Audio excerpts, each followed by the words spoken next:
ओम नमः सिद्धेभ्य। नमो नमः सत्हितंकराय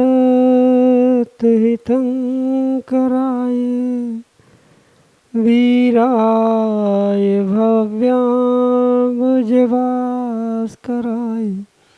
अनंतलोकाय सुरार्चिताय देवादिदेवाय नमो जिनाय देवादिदेवाय नमो जिनाय। पंच परमेष्टि भगवान की जय।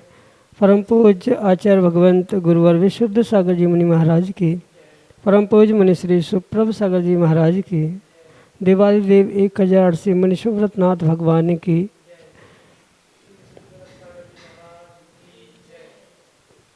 समीचीन विकल्पों का सम्यक समाधान, सम्यक ज्ञान की वह अनूठी विधा जिसके माध्यम से हम सभी अपने मन के अनेक समीचीन विकल्पों का सम्यक रूप से समाधान आगम के परिप्रेक्ष्य में प्राप्त करते हैं, और वही सम्यक समाधान हमारे आत्म कल्याण के लिए कार्यकारी हो पाए हैं।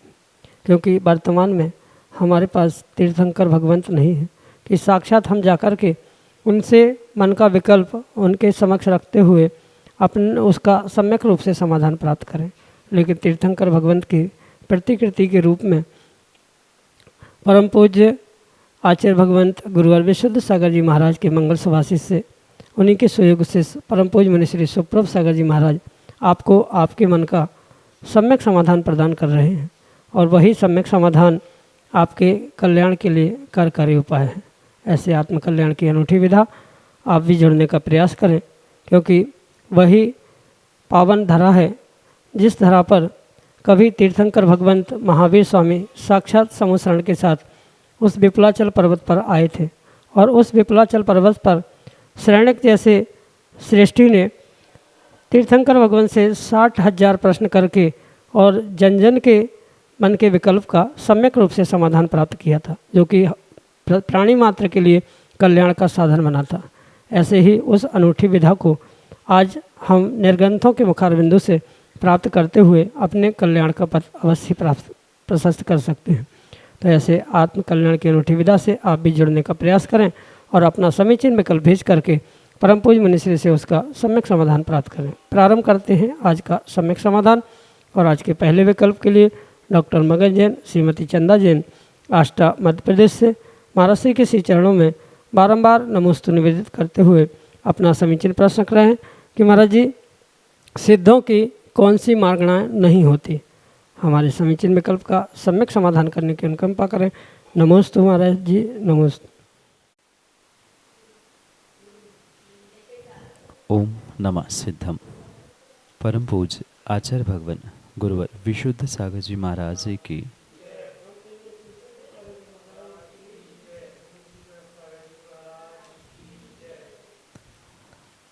संसारी जीवों को खोजने के लिए जो व्यवस्था बनाई है उसे आचार्य भगवंतों ने मार्गणा कहा है। मार्ग यानी उन संसारी जीवों का जो संसार में गमनागमन करने के लिए गति से गत्यांतर, योग से योगांतर आदि की अपेक्षा से जो एक मार्ग तय किया जाता है, उस मार्ग की खोज करना, उन संसारी जीवों को खोजना, इसे आचार्य भगवंतों ने मार्गणा कहा। क्योंकि खोज संसारी जीवों की अपेक्षा से की जाती है और उस संसारी जीवों की खोज की अपेक्षा से ये मार्गणा होने के कारण से जो संसारातीत सिद्ध भगवान हैं उनके विषय में इस मार्गणा को सामान्य रूप से प्रस्थापित करना ये उचित नहीं है। कहने का तात्पर्य ये है कि मार्गणा संसारी जीवों को खोजती है और जो सिद्ध भगवान है वह संसारातीत होने के कारण से उनमें किसी भी प्रकार से जो 14 मार्गणाओं का व्याख्यान प्राप्त होता है वह खोजना संभव नहीं है, क्योंकि गई इंद्रिय चकाए जोगे वेदे कसाय नाणेय, इस प्रकार का श्लोक देते हुए आचार्य भगवान कहते हैं गति, इंद्रिय, कषाय, योग आदि की अपेक्षा से ये 14 स्थान बनाए गए हैं, जिन 14 स्थानों के कारण से इन जीवों की खोज की जाती है। और गति सिद्धों में नहीं होती, योग सिद्धों में नहीं होते, और गति योग के अभाव में ही वे सिद्ध होते हैं, क्योंकि जो कर्मातीत हो चुके हैं उन कर्मातीत सिद्धों के लिए संसारातीत होना और संसारातीत हुए सिद्धों के लिए कर्मातीत होना, ये व्यवस्था होने के कारण से यहाँ योगों का अभाव, कषायों का अभाव, गतियों का अभाव होने से सिद्धों में किसी प्रकार से मार्गणा होती ही नहीं है। पुनः दोनों में अगर हम तारतम्यता बनाने का प्रयास करें, मतलब मार्गणा की परिभाषा और सिद्धों की परिभाषा समझे, तो सहज रूप से हमें ये विषय समझ में आएगा कि सिद्धों में किसी भी प्रकार से कोई भी मार्गणा प्राप्त होना संभव नहीं है। पुनः इस बात को दोहराना होगा कि संसारी जीवों को खोजने के स्थानों को मार्गणा कहा जाता है, और सिद्ध भगवान संसारी है ही नहीं है, वे संसारातीत हो चुके हैं, मुक्त हो चुके हैं कर्मों से, संसारों से, गति से, सभी प्रकारों से वह मुक्त होने के कारण से सिद्धों में कोई भी मार्गणा प्राप्त नहीं होती। यही आपके लिए सम्यक समाधान। चौरई छिंदवाड़ा मध्य प्रदेश से अरविंद कुमार गंगवाल महाराज श्री के चरणों में बारंबार नमोस्तु निवेदित करते हुए अपना समीचीन प्रश्न कर रहे हैं कि महाराज जी, जब हम अभिषेक के लिए भगवान की प्रतिमा को पांडे कुशला पर विराजमान करते हैं तो साथ में श्री यंत्र जी भी विराजित करते हैं, तो हमें श्री यंत्र जी को विराजित करते समय क्या मंत्र पढ़ना चाहिए, अर्थात कैसे विराजमान करना चाहिए? हमारे समीचीन विकल्प का सम्यक समाधान करने की अनुकंपा करें। नमोस्तु महाराज जी, नमोस्तु। भगवान के अभिषेक प्रक्षाल आदि के समय पर जो श्री यंत्र जी को विराजमान करने का एक व्यवस्था रूप उपक्रम किया जाता है, वह वास्तव में आगम के परिप्रेक्ष्य में सूत्य है, या ऐसा कह दे कि आगम के परिप्रेक्ष्य में उसे करना बहुत आवश्यक है, क्योंकि वह यंत्र जी भी एक प्रकार से जिनवाणी का स्वरूप है, क्योंकि अनेक प्रकार के यंत्र उपलब्ध होते हैं। सिद्ध चक्र यंत्र है, विनायक यंत्र है, और भी बहुत सारे यंत्रों की व्यवस्था आगम ग्रंथों में कही है, जो एक जिनवाणी श्रुत के रूप में ही स्वीकार की जाती है। उन धातु आदि के आकारों पर कुछ विशेष मंत्रों के माध्यम से, कुछ विशेष बीजाक्षर, कुछ विशेष चित्रों आदि के माध्यम से उसकी उपयोगिता या उसकी ऊर्जा बढ़ाते हुए उसे एक जिनवाणी श्रुत का साधन ही स्वीकार किया जाता है। उनका अभिषेक करने से, उनका नमन करने से, उनकी पूज्यता को समझने से उस मंत्र की विशेषताओं को जीव प्राप्त करता है। उस कारण से ही जैसे अभिषेक के समय पर अगर कोई विवेक पूर्वक इन यंत्र जी को विराजमान करता है, उन पर अभिषेक शांति धारा करते हुए उनके गंधोदक आदि को स्वीकार करता है, तो स्वाभाविक से उस यंत्र की ऊर्जा, उस यंत्र की वर्गणा, जैसे स्त्री जी की वर्गणा वह जीव अभिषेक उपरांत गंधोदक के माध्यम से प्राप्त करता है, बिल्कुल ऐसे ही श्री यंत्र जी की भी वह ऊर्जा, वर्गणा और बहुत सारा वह शुभ ऊर्जा का संचार वह जीव अवश्य ही करता है। इसलिए विवेक पूर्वक यंत्र जी को विराजमान करते हुए जो अभिषेक पाठ में मंत्र प्राप्त होते हैं, क्योंकि वर्तमान के अभिषेक पाठों में बहुत सारा बदलाव देखने में आ रहा है। पूर्व के कुछ ऐसे अभिषेक पाठ है जिन अभिषेक पाठों में यंत्र स्थापनम, पीठ प्रक्षालनम आदि के विविध मंत्र लिखे जाते हैं, क्योंकि अनेक आचार्यों के और अनेक विद्वानों के अभिषेक पाठ प्राप्त होते हैं। उनमें प्राचीन अभिषेक पाठों में ये यंत्र विराजमान करने का मंत्र भी उपलब्ध है। उन प्राचीन अभिषेक पाठों में से उन यंत्र विराजमान करने के मंत्रों को समझते हुए जैसा उस मंत्रों में लिखा है उस प्रकार से उसे विराजमान करना चाहिए। कुछ लोगों का ये कहना है कि भगवान के सामने उल्टा, मतलब भगवान की तरफ उस यंत्र जी का मुख करते हुए विराजमान करना चाहिए। किन्हीं का कहना होता है कि भगवान के चरणों में उन्हें रखते हुए जहाँ श्रावक का मुख है, जैसे भगवान का मुख है, वैसे ही यंत्र जी को विराजमान करना चाहिए। मैं तो कहता हूँ उसकी दिशा या उसकी अवस्था विशेष मायने नहीं रखती, क्योंकि वहाँ हमारा अभिप्राय अभिषेक करने का है और यंत्र जी भी प्रतिष्ठित है और श्री जी भी प्रतिष्ठित है। तो उनका सामने सामने होना, यानी श्री जी के सामने ही मुख करते हुए यंत्र होना यह आवश्यक नहीं है। जब प्रतिमाओं की प्रतिष्ठा आदि होती है तो उस समय पर मंत्रों पर धारा देते हुए जिनेंद्र भगवान को प्रतिष्ठित किया जाता है। यहाँ जिनेंद्र भगवान भी प्रतिष्ठित है, यंत्र भी प्रतिष्ठित है। तो सामान्य रूप से उस थाली में विराजमान करते हुए, जिस थाली में जिनेंद्र भगवान की प्रतिमा को विराजमान किया है, उसी थाली में श्री यंत्र जी को विराजमान करते हुए उसका प्रक्षाल अभिषेक करें। उसमें किसी प्रकार से कोई विकल्प नहीं है। हाँ, रखने की बात है तो प्रयास ऐसा ही करें कि, क्योंकि पूरी प्लेन थाली में सीधा नीचे रखा है तो फिर उठाने में, गंधोदक में उंगली आदि डालकर निकालने में दिक्कत होने की संभावना है। तो श्री जी का जो आसन नीचे का बना होता है उस पर थोड़ा सा तिरछा रखते हुए, या वहाँ स्थान पर्याप्त नहीं है तो कोई कलश में जल भरते हुए या कोई ऐसी सामग्री रखे। आजकल तो बहुत अच्छे से स्टैंड यंत्र जी के आ रहे हैं, तो वैसा ही पांडुकशिला में या थाली में विराजमान करते हुए उनका अभिषेक किया जा रहा है तो किसी प्रकार से उसमें दोष नहीं है। पर विवेक पूर्वक, बिल्कुल मर्यादा से, जैसे श्री जी की मर्यादा का ध्यान रखा जाता है, बिल्कुल ऐसे ही श्री यंत्र जी की भी मर्यादा का ध्यान रखते हुए उनका अभिषेक शांतिधारा आदि करने का प्रयास करना होगा। यही आपके लिए सम्यक समाधान। पंडित सोमचंद शास्त्री, मैनवार, मध्य प्रदेश से महाराज जी के चरणों में बारंबार नमोस्तु निवेदित करते हुए अपना समीचीन प्रश्न कराएं कि महाराज जी, क्या सभी सिद्धों के शरीर सिद्ध अवस्था में जाते ही पूर्व कपूर की भांति उड़ जाते हैं, या सिर्फ तीर्थंकरों के ही और बाकी सिद्धों के शरीर कैसे ऐसे ही रहते हैं? क्या हमारे समीचीन विकल्प का सम्यक समाधान करने की अनुकंपा करें। नमोस्तु महाराज जी, नमोस्तु।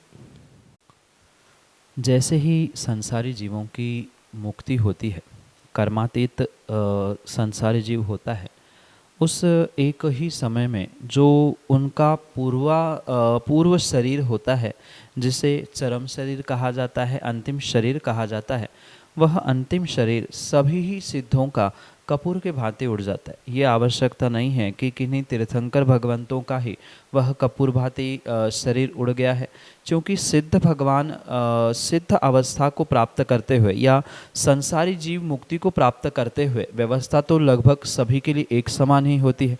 शरीर जो पूर्वाकार हुआ करता है, उस पूर्वाकार मतलब पूर्व पर्यायाकार जो शरीर है वह कुछ क्षण में ही कपूर के भांति उड़कर समाप्त हो जाता है। और जैसे किन्हीं आचार्यों का ये अभिप्राय है कि तीर्थंकर भगवंतों के कल्याणक मनाने के लिए, जो मोक्ष कल्याणक के लिए मनाने के लिए देव स्वर्गों से आते हैं, सौधर्म आदि, वहाँ पर ऐसा कथन भी आता है किन्हीं आचार्यों का कि सौधर्म एक आकार मतलब एक पुतला उन तीर्थंकर भगवंतों का बनाता है, और जो नख और केश उन तीर्थंकर भगवंतों के बचे होते हैं, उन सभी का एक साथ संस्कार उस कुंडों में करता है। क्योंकि आपने कई बार देखा होगा पंचकल्याणक आदि महाआयोजनों में चौकोन, त्रिकोण और गोल ऐसे 3 प्रकार के कुंड बनते। तो तीर्थंकर केवली की अपेक्षा से, सामान्य केवली की अपेक्षा से, गणधर केवली की अपेक्षा से ये भिन्न भिन्न प्रकार के कुंड स्वधर्म आज्ञा देते हुए बनवाता है। और उसी प्रकार से उनमें उनके पुतले का कभी कभार मतलब किन्हीं आचार्यों की अपेक्षा से, तो किन्हीं आचार्यों की अपेक्षा से ये भी कथन प्राप्त होता है कि तीर्थंकर के मोक्ष कल्याणक के उपरांत मात्र नख और केशों का ही संस्कार, अग्नि संस्कार वहाँ सौधर्म इंद्र आज्ञा देते हुए अग्नि कुमार इंद्रों के माध्यम से करवाता है। रही बात सामान्य सिद्धों के विषय में भी, तो जो कुंड सामान्य केवली के नाम से प्रसिद्ध है, ऐसे उस सामान्य केवली के कुंड में इन बचे हुए जो बने सिद्ध भगवान हैं उनके नख और केश आदि का संस्कार किया जाता है। क्योंकि सभी सिद्ध मुक्ति को प्राप्त होते ही उनका शरीर जो पूर्व पर्याय रूप बचा था, पूर्व पर्याय के आकार का था, वह भी कपूर के भांति उड़ जाता है। अन्य कोई भी प्रक्रिया वहाँ पर नहीं बचती, या ये भी विकल्प करने की आवश्यकता नहीं है कि अन्य जो सामान्य केवली है, मतलब तीर्थंकर केवली के अलावा जो केवली भगवान सिद्ध बन रहे हैं, उनका शरीर वहाँ पर नहीं बचता, क्योंकि सभी वर्गणाएं मुक्ति को प्राप्त होते हुए वही के वही बिखर जाती है। जहाँ आत्मा के प्रदेश नहीं रहते, मतलब नख और केस, इन दो स्थानों पर आत्मा के प्रदेश नहीं बच रहते, उतने बाहर निकले हुए बाल और बाहर निकले हुए नाखून ही वहाँ पर पड़े रहते हैं। और उससे ही ये बोध होता है कि जो केवली भगवान है उनको मुक्ति प्राप्त हुई। अगर शरीर वहाँ पड़ा होता तो बोध कैसे होता कि भगवान को निर्वाण की प्राप्ति हुई है। इसलिए ये ध्यान रखें कि शरीर तो कपूर भांति उड़ के समाप्त हो जाता है, नख और बाल ही मात्र वहाँ पर सभी सिद्धों के वह शेष रहते हैं। और उससे ही बोध होता है कि अमुक मुनिराज का निर्वाण हो चुका है, अमुक तीर्थंकर का निर्वाण हो चुका है। यही आपके लिए सम्यक समाधान।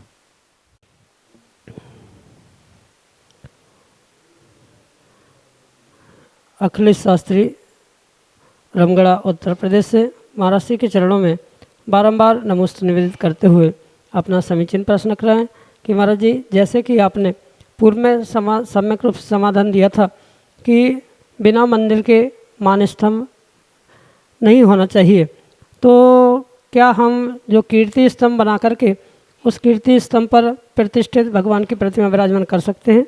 हमारे समीचीन विकल्प का सम्यक समाधान करने की अनुकंपा करें। नमोस्तु महाराज जी, नमोस्तु।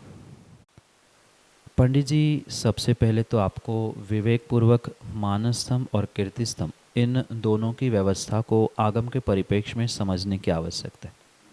क्योंकि मान स्तंभ एक समोषण का अंग है, समोषण का हिस्सा है, जिस कारण से वह जिनेंद्र भगवान के मंदिर के सामने ही विराजमान होना चाहिए। इस विषय में काफ़ी स्पष्टीकरण मैंने आपको पिछले सम्यक समाधान में दिया था। और उसके ही परिप्रेक्ष्य में जो आज आप कीर्ति स्तंभ के विषय में पूछना चाहते हो, वहाँ भी आगम की व्यवस्था यह समझनी होगी कि कीर्ति स्तंभ मात्र एक कीर्ति का बखान करने के लिए जैन धर्म की या किसी तीर्थंकर विशेष की आचार उपाध्याय साधु या पंच परमेष्ठी की महिमा का व्याख्यान करने वाला वह स्तंभ होता है। स्पष्ट शब्द ही कह रहा है कीर्ति और स्तंभ। जहाँ किसी पंच परमेष्ठी या किसी महान आत्मा की, महान धर्म की कीर्ति पताका को उद्घाटित किया जाता है, फहराने का प्रयास किया जाता है, वह कीर्ति स्तंभ कहलाता है। और वह कीर्ति स्तंभ आवश्यक नहीं है कि किसी मंदिर परिसर में हो, मंदिर के सामने ही हो, भगवान के ही समीप हो, ऐसा कोई भी बंधन नहीं है। वह कीर्ति स्तंभ होने के कारण से किसी भी स्थान पर विराजमान हो सकता है। जैसे बहुत सारे कीर्ति स्तंभ वर्तमान में भी चौराहे पर, तिराहे पर या सार्वजनिक स्थानों पर विराजमान हो चुके हैं। इस कारण से वह स्थान कुछ भी हो, कहीं भी हो, तो कीर्ति स्तंभ मात्र कीर्ति का उद्घाटन करने वाला है। हाँ, ये भी हो सकता है तीर्थंकर महावीर कीर्ति स्तंभ, आदिनाथ कीर्ति स्तंभ, ये नाम तो उन पे रखे जा सकते हैं, लिखे जा सकते हैं, पर किसी भी प्रकार से तीर्थंकर भगवंतों की प्रतिष्ठित प्रतिमाएं उन कीर्ति स्तंभों में विराजमान करने का उल्लेख हमने आज तक कोई आगम ग्रंथों में प्राप्त नहीं किया। क्योंकि मानस स्तंभ और कीर्ति स्तंभ, इनमें बहुत अंतर है। और उन कीर्ति स्तंभों में मात्र एक सांकेतिक रूप में जो तीर्थंकर के आकार है, खड़गासन, पद्मासन आदि, उनकी आकृतियाँ बनाने में किसी प्रकार से कोई दोष नहीं है। जैसे आचार्य भगवंतों की भी प्रतिकृतियाँ बनी हैं, मुनिराजों की प्रतिकृतियाँ बनी हैं, ऐसे तीर्थंकरों की प्रतिकृतियाँ बनाने में, उनको महावीर कीर्ति स्तंभ आदि कहने में किसी प्रकार से कोई दोष नहीं है।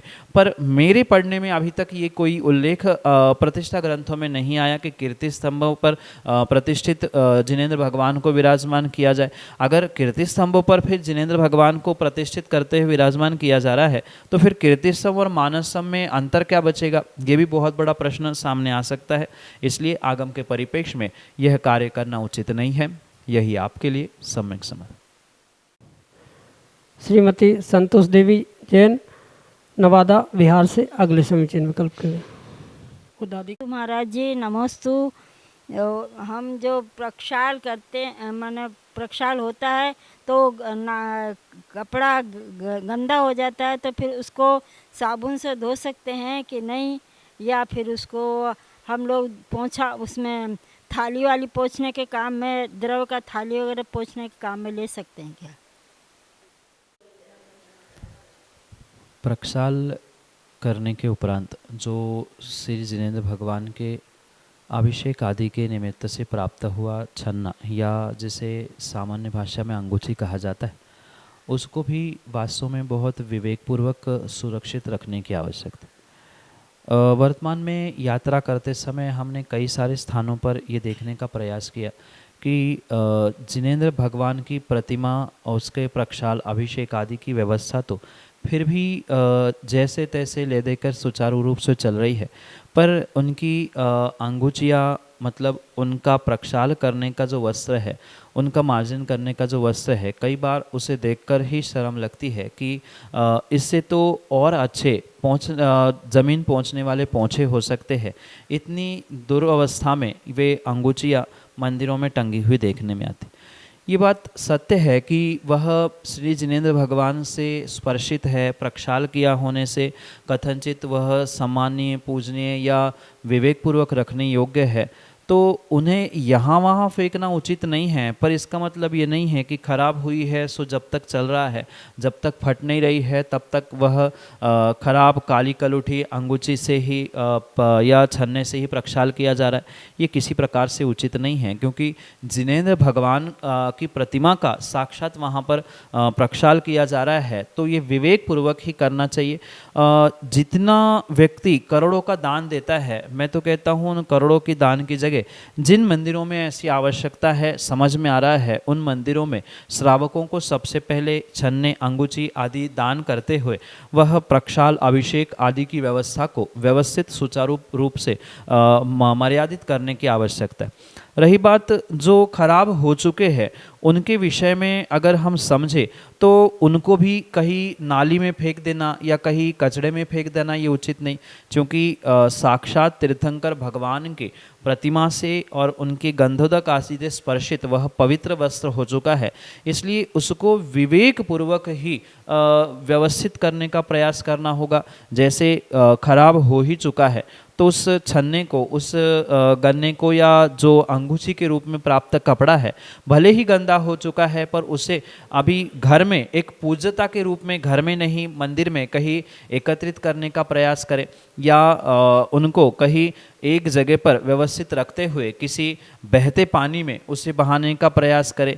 या बहुत अच्छी बात है कि उसको अगर सुरक्षित ही कर रहे हैं तो वह अपने आप, क्योंकि उसमें कुछ ना कुछ गीलापन, नमी, चिकनाई आदि होने के कारण से बहुत जल्दी से वह नष्ट होने की संभावना है, तो उसको यथावत मंदिर में ही किसी अलग स्थान पर रखते हुए अपने आप उसमें बदलाव होते हुए वह नष्ट होने की प्रक्रिया पर छोड़ दिया जाए।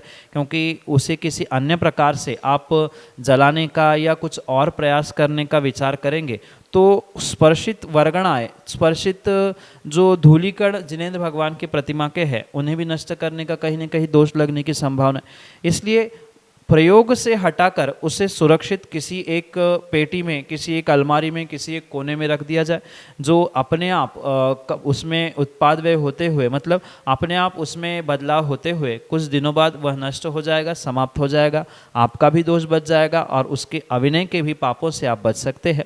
यही आपके लिए सम्यक समझ।